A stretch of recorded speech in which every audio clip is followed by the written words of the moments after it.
Shalom! So I'm taking advantage of the fact that I am not busy right now and someone else is doing the driving. Say hello, Pastor Joe. Hello, Pastor Joe. And he and I were doing another, looking at historical stuff online. It was about the B-24 Liberator bomber. And in reading about that, we read about these American bomber units that flew over Pilestoi, Something like that. Romania in World War II. Big oil fields. Big oil fields, because that's where Hitler was getting all of his oil and gas to fuel his war machine. And so the Allied units, mostly Americans, flew these very dangerous bombing raids over that oil field and were largely successful in destroying parts of it, despite the fact that somebody made a navigational error and they almost missed it. I think the article said 177 bombers left and 54 of them were shot down. Well, I had read about those pilots who were shot down in a book, and I think they called it The Lost 500. Or the 500, yeah. The Forgotten like 500. Something like that. It's an excellent book, and it's written by someone who found out about these pilots, because what would happen is the Germans would, attack the bombers with their fighters, and they would get shot down mainly over Romania. And Romania at the time had, I think, 3 different political things going on. The Nazis were there, so they were occupying part of Romania. And there was a communist, what was his name? Tito. It was Tito. A communist leader. Of guerrillas. No, he wasn't the guerrilla leader. Oh, okay. He was there was like a nationalist guy in power, and then him. That's right. And because of British communist spies and their government influencing Churchill's decision making during World War II, the Allied powers backed Tito, the communist. The commie. Which was a big mistake. But the British people influencing them had been recruited by the communists while they were in college. There were 5 of them, and they went into high levels of the British government, and so they influenced that decision. Meanwhile, there was a experienced general who was running a guerrilla op who was a Romanian, and I can't remember his name. He had a name like Milosevic. It wasn't, but it was like that. Right, Ceausescu. It was like a long Romanian name. And he's a general, and I think he was originally a professor or something. And so he's running guerrilla ops up in the mountains of Romania, and he has these local villagers who are his followers, and he loves the Americans, and he knows that the Americans are fighting the Nazis and are being effective, so he wants to support American fighter pilots. And when they fall out of the sky into these mountains of Romania, it's his local Romanians who go and find the pilots, hide their stuff, and start marching them into the little villages up there and hiding them from the Nazi patrols. And it wasn't easy for the Nazis to be in that area, because it's mountains and they probably didn't speak the language. I don't know, but it was a lot easier for them to be down in the more citified, more populated areas of Romania. And so what this Romanian leader did was he had his men, they're constantly spying on the Nazis to know where they are, and if they were ever coming towards a village, he would have his men move these Americans to another village. And in Romania at the time, the country people were pretty poor, and they were living off mainly, at that time of year, goat milk, goat cheese, homemade bread, very rough bread, and then plum brandy, because apparently there were a lot of plum trees in the area, and so to preserve the plums, you can make brandy, and all you need is a little yeast. You don't have to have sugar or anything like that. So they were living on plum brandy, goat milk, and goat products, and bread. And the families there didn't have a lot, but whenever a pilot was brought to their village or asked, you keep him in your house, those villagers may not have dinner, but they would feed that pilot their food. And so they were really putting themselves at danger. They were really putting themselves out to save these Americans. And there was a long, long, circuitous route of Americans actually finding out that there were Americans alive in Romania. It took a Romanian guy who was sent to America to be taught medicine, who came back to Romania to study medicine, and then he went into, I think it was the Pan Am or something, some airline during the war.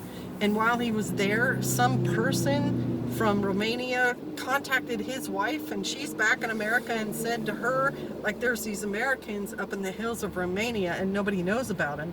And she contacts him, and he's, I think when he was flying the Pan Am flight, he was a cover.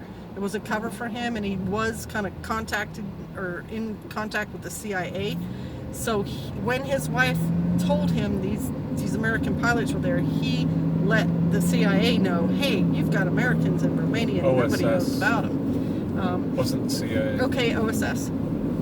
So the OSS gets 3 volunteers who jump into Romania and make contact with the nationalist Romanians under this general of theirs, and finds out that yes, this is actually the case, like these guys are here. And so while these 3 guys are there, they're trying to help them too. They brought some supplies with them, some shoes and some different things to help them take care of these Americans. But there really wasn't a good allied plan for how to rescue them. So what eventually happens is somebody gets a radio to the people in Romania, and they're radioing all around, and they can only do it at certain times, and they have to move the radio so the Nazis don't catch them doing that either. And they try to contact like the Canadians and the Brits, and no one can do that. And they finally get a hold of somebody one night after months of trying in Italy, and some of these American bomber units came out of Italy, and so they get the pilot whose unit was in Italy to talk on the radio to say, bona fides, like, let them know you really are who we say you are. And so they did that by doing something similar to, what's in the officers' club on the wall above the clerk's desk or something. And when they made the contact, then the Americans were like, holy snap, we need to go get our guys out. Like, I know that guy, that's Bill, he used to eat and drink here. And so they made some kind of crazy plan where the dudes on the ground got the Romanian locals and the pilots. They couldn't all be in the same village because by now there were, I think because they called Forgotten 500, I think there were close to 500 pilots there. Might have been 380, whatever. They can only bring them into one locale at a very specific time. They can't feed them all there, and they certainly can't hide them all. So what they do is they slowly move them towards the place where they're going to be rescued. They had to build a runway, and they had to build the runway by hand for these airplanes that were going to come rescue them, flown by American pilots. And so they get out there, little old babushkas and these pilots who were malnourished and some of them wounded. And the Romanian soldiers, the guerrilla soldiers, are out there hand picking up rocks and cutting down trees and moving fencing to get them all out of the way so these planes can land. And then they make a plan. It's all very specific. If this one night doesn't work, it's probably not going to work at all, because the Nazis will figure out these planes flew in and they'll be ready the next time. So they set it all up, and everybody's waiting, and they've even got some candles that they've put along the air field so that when they think the planes are coming, they can light the candles, because they're going to do this air op at night.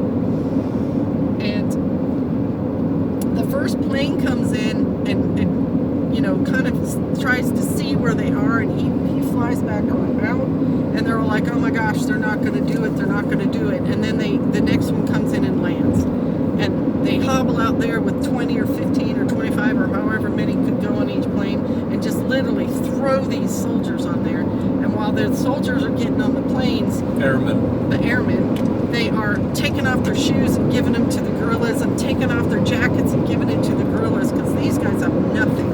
And and they want to pay him back for protecting him this whole time. And whenever a village was suspected of having them and they weren't there, sometimes the Nazis would kill everybody in the village. So they had paid an ultimate price for hiding these Americans. And so we supported them for that, right? Well, politics being politics. We'll get to that in a minute. They rescue pretty much all of these pilots. That again, I don't know the exact number, but they get. I think it's 500. And they take them back to Italy, and then those guys get sent back to America after the war is over. But our government backed Tito, who hated the guerrilla chieftain. Who hated the guerrilla chieftain because Tito's a communist and the guerrilla chieftain is a nationalist. And under Tito's leadership, they arrested that general and tried him and killed him. They executed him. And we let that happen. And we let them happen. Our government let that happen because of the communists influenced the Brits. It was awful. And the fighter airmen knew this guy had saved them, and they lobbied the Congress and our Senate and all sorts of things. And I think some of them eventually got to go over and talk to Tito, and he heard them, but he didn't care. He still executed that guy. The American government end up giving the guy's widow, like, or grandson, an award or something? Right, like 50 years later. Tito's dead and gone. Somebody, and I can't remember if it was a veterans group or our government, a government representative, went back to Romania, found that guerrilla leader's wife, I think it was his daughter actually. I think it was his daughter. And even then, they were kind of under Russian control, so she couldn't be overt about what was going on, but they privately met with her, told her they were sorry for what happened, and gave her something. I don't remember. I think it was like a medal. I think it was a medal, too, for the service her father had rendered to the American airmen. It's a fascinating book, The Forgotten 500. If you thought this was good and you want more of the real details, get the book. Anyway, thanks for watching. Bless you. See you next time. Shalom.